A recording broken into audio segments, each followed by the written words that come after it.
అల్లూరి జిల్లా సమాచారానికి స్వాగతం.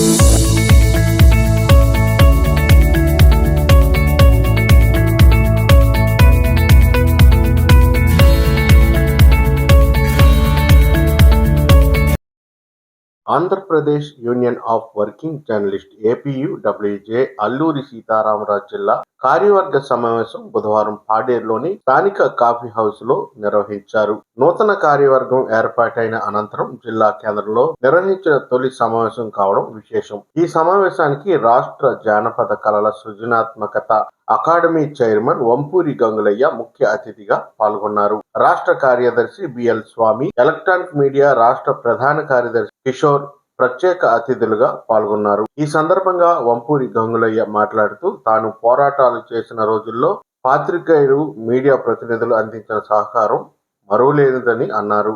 అల్లూరి జిల్లాగా ఏర్పడిన తర్వాత పాడేరులో తొలిసారిగా జిల్లా కార్యవర్గ సమావేశానికి ముఖ్య అతిథిగా ఆహ్వానించడం ఆనందంగా ఉందని అన్నారు. మైదాన ప్రాంతాల జర్నలిస్టుల పనితీరుకు, మన్యం ప్రాంతాల్లో పనిచేసే జర్నలిస్టుల పరిస్థితులకు స్పష్టమైన వ్యత్యాసం ఉందని పేర్కొన్నారు. అల్లూరి ఏజెన్సీలో పనిచేస్తున్న పాత్రికేయుల సమస్యల పరిష్కారానికి తన వంతుగా సహకారం అందిస్తానని హామీ ఇచ్చారు.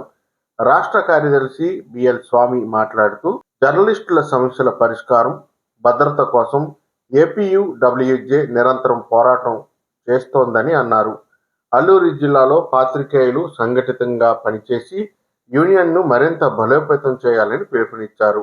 యూనియన్లో విభేదాలు సృష్టించేందుకు కొందరు అపోహలు వ్యాప్తి చేస్తారని, అలాంటి ప్రచారాలు నమ్మవద్దని సూచించారు.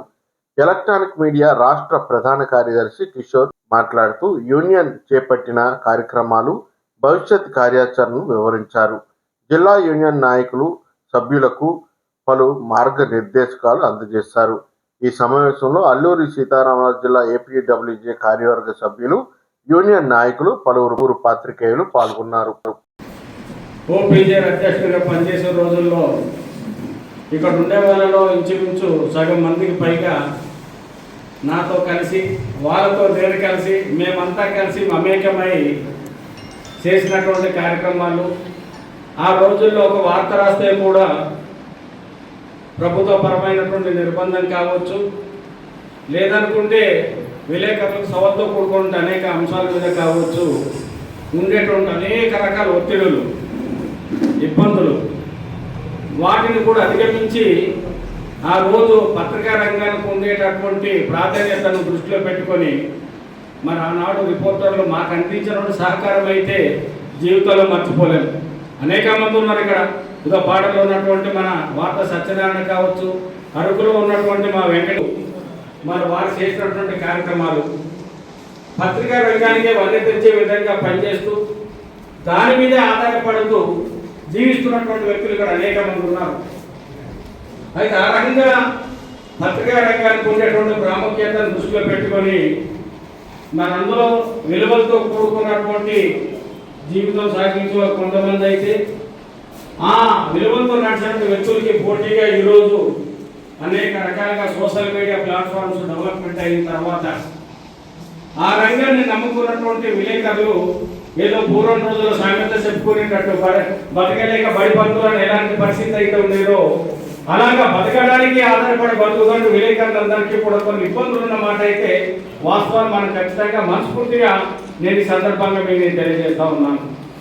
కాబట్టి పోటీ అన్ని రంగాల్లో ఉన్నాయి.